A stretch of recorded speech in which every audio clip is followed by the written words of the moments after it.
जब मात्र 300 स्पार्टन्स जेरेक्सिस की विशाल सेना के सामने लड़ने के लिए जा रहे थे तो रास्ते में आर्केडियंस मिल गए। आर्केडियंस ने कहा कि हम भी तुम्हारे साथ लड़ना चाहते हैं, पर मैं हैरान हूं कि सिर्फ 300 सैनिक लेके तुम इतनी विशाल सेना से कैसे लड़ोगे। तो स्पार्टन्स के मुखिया ने एक सवाल पूछा आर्केडियंस की सेना से एक एक करके। उसने पूछा कि तुम्हारा पेशा क्या है। तो आर्केडियंस की सेना में से लोगों ने जवाब देना शुरू किया कि मैं मूर्तिकार हूं, मैं शिल्पकार हूं, मैं लोहार हूं। फिर स्पार्टन्स के मुखिया ने अपनी सेना से सवाल पूछा कि तुम्हारा पेशा क्या है। तो उन सब ने जवाब दिया खून, खून, खून। सबक यह है कि जंगें सैनिकों से नहीं, हौसलों से जीती जाती हैं।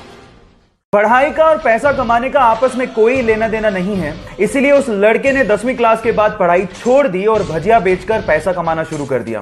फिर अपने दोस्त की मदद से 1948 में यमन चला गया और वहां पर एक पेट्रोल पंप पे काम करना शुरू किया। देखते ही देखते अपनी मेहनत की बदौलत वो वहां पे क्लर्क और फिर मैनेजर बन गया। लेकिन उसके दिमाग में तो अलग ही सनक चल रही थी। फिर वहां से अच्छी खासी नौकरी छोड़ के 50,000 रुपया लेकर वो इंडिया आया और यहां पर मसाला और पॉलिस्टर बेचने की कंपनी शुरू की और देखते देखते 10 लाख की टर्नओवर के साथ इंडिया की सबसे बड़ी प्राइवेट कंपनी बना डाली। और आज भी वो कंपनी इंडिया में सबसे बड़ी प्राइवेट कंपनीज में शुमार है। Yes, I am talking about Reliance और बंदे का नाम था धीरूभाई। और उनका कहना था कि बड़ा सोचो, दूर की सोचो और जल्दी सोचो, क्योंकि विचारों पर किसी का एकाधिकार नहीं होता। जब सीता मैया को रावण लंका उठा के ले गया तो उनको भगवान राम की तरफ से संदेश देने के लिए और उनका हालचाल पूछने के लिए हनुमान जी ने पर्वत से छलांग लगाई और समंदर के रास्ते होते हुए लंका जाने लगे। रास्ते में उनका सामना सुरसा से हो गया। सुरसा ने कहा मुझे तो भूख लग रही है, मैं तो तुम्हें खाऊंगी। हनुमान जी ने कहा कि मैं सीता मैया से मिलके आता हूं, आते वक्त जो तुम्हारी इच्छा हो कर लेना। सुरसा ने कहा नहीं, मुझे तो भूख अभी लग रही है, मैं तो अभी खाऊंगी। तो हनुमान जी ने कहा वक्त जाया मत करो, खा लो। तो सुरसा ने उन्हें खाने के लिए अपना 1 योजन का मुंह खोला। 1 योजन का मुंह मतलब 8 मील मुंह खोला। जैसे उसने 1 योजन मुंह खोला, हनुमान जी 2 योजन के हो गए। सुरसा ने 2 योजन का मुंह खोला, हनुमान जी 4 योजन के हो गए। ऐसे करते करते सुरसा ने 64 योजन का मुंह खोल लिया। तो हनुमान जी ने बुद्धि दिखाते हुए अपना शरीर छोटा किया और उसके मुख का चक्कर लगाते हुए बाहर आ गए। यहां समझने लायक और सीखने लायक बात यह है कि जब पावर दिखानी थी तो हनुमान जी बड़े होते चले गए, लेकिन जब बुद्धि दिखानी थी तो हनुमान जी छोटे हो गए। जब वो 9 साल के थे तो उनकी माता का देहांत हो गया। घर के हालात इतने खराब थे कि उन्हें रेलवे स्टेशन पर कूली तक का काम करना पड़ा। इसके बाद जैसे तैसे करके उन्होंने बस कंडक्टर का एग्जाम पास किया और बस कंडक्टर लग गए। इसके बाद तो जैसे कि उनके अंदर का आर्टिस्ट ही बाहर आ गया। लोग ऐसा कहते हैं कि बस कंडक्टर के तौर पे वो काफी ज्यादा फेमस हो गए थे क्योंकि वो बहुत ही स्टाइल से सीटी मारा करते थे और बहुत ही स्टाइल से टिकट काटा करते थे। ये देखकर उनके साथियों ने उनको एक्टिंग स्कूल ज्वाइन करने के लिए मोटिवेट किया और साथ ही साथ उनकी फीस भी भरी। और उसके बाद उन्होंने पीछे मुड़ के कभी नहीं देखा। काफी स्ट्रगल के बाद उनकी पहली मूवी में ही उन्हें नेशनल अवार्ड मिला और देखते ही देखते वो साउथ में सुपरस्टार और गॉड माने जाने लगे। जहां हालात ये हैं कि बाकी एक्टर्स को अपनी मूवीज हॉलिडे के दिन रिलीज करनी पड़ती है, वहीं जब इस सुपरस्टार की मूवी आती है तो अपने आप वो दिन हॉलिडे हो जाता है।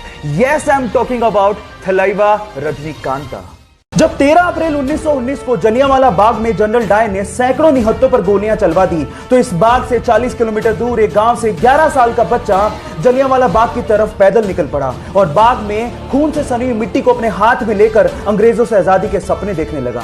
ये मिट्टी लेकर जब वो घर पहुंचा तो उसने पिताजी को कहा कि पिताजी आप कहां जा रहे हैं। तो पिताजी ने जवाब दिया कि मैं आम की गुठलियां बोऊंगा जिससे पेड़ लगेगा और बहुत सारे आम मिलेंगे। तो जानते हो उस बच्चे ने क्या कहा? उस 11 साल के बच्चे ने कहा कि मैं भी इस खेत में बंदूक बोना चाहता हूं जिससे मुझे बहुत सारी बंदूकें मिलें और मैं अपने देश को आजादी दिला सकूं। इस क्रांतिकारी विचार को रखने वाले का नाम है शहीद भगत सिंह, जो हमारे लिए, इस देश के लिए हंसते हंसते ये कहकर फांसी पर चढ़ गए, सरफरोशी की तमन्ना अब हमारे दिल में है, देखना है जोर कितना बाजुए कातिल में है, बाजुए कातिल में है। कोंढाणा के किले को मुगलों के चंगुल से जीतने की जिम्मेदारी छत्रपति शिवाजी महाराज ने अपने बचपन के दोस्त सूबेदार तानाजी को दी। हर मराठा पागल है स्वराज का, शिवाजी राजे का, भगवे का। जब तानाजी का सामना पहली बार मुगल सेनापति उदयभान से हुआ तो घमंड में चूर उदयभान ने तानाजी को यह तक कह डाला कि मैं भगवा का नामो निशान मिटा दूंगा। तब तानाजी ने जवाब दिया कि जिस रंग को आसमान दिन में 2 बार ओढ़ता हो उसे तू क्या मिटाएगा। अपनी चतुराई और अपने पराक्रम का परिचय देते हुए तानाजी और उनकी छोटी सी सेना ने मुगलों के चंगुल से कोंढाणा जिले को जीत तो लिया, लेकिन तानाजी वीर गति को प्राप्त हो गए। तब छत्रपति शिवाजी महाराज ने कहा था, गढ़ आला पर सिंह बोला। एक बार द्रोणाचार्य अपने 5 पांडव शिष्यों के साथ जंगल से जा रहे थे। उनके साथ एक कुत्ता भी था। अचानक से वो कुत्ता धनुर्विद्या का अभ्यास कर एक व्यक्ति को देख के तेज तेज भौंकने लगा, जिससे उस व्यक्ति को विघ्न होने लगा। अब उस व्यक्ति ने धनुष बाण उठाया और उस कुत्ते पर इस तरह से वार किया कि उस कुत्ते का पूरा मुंह तीरों से भर गया, लेकिन उसे घाव तक नहीं आया। अब ये चीज देखकर द्रोणाचार्य हैरान रह गए और उस व्यक्ति से पूछा कि तुमने धनुर्विद्या सीखी कहां से? तो उस व्यक्ति ने जवाब दिया कि आप ही की प्रतिमा को गुरु मानकर मैंने सारी की सारी धनुर्विद्या सीखी है।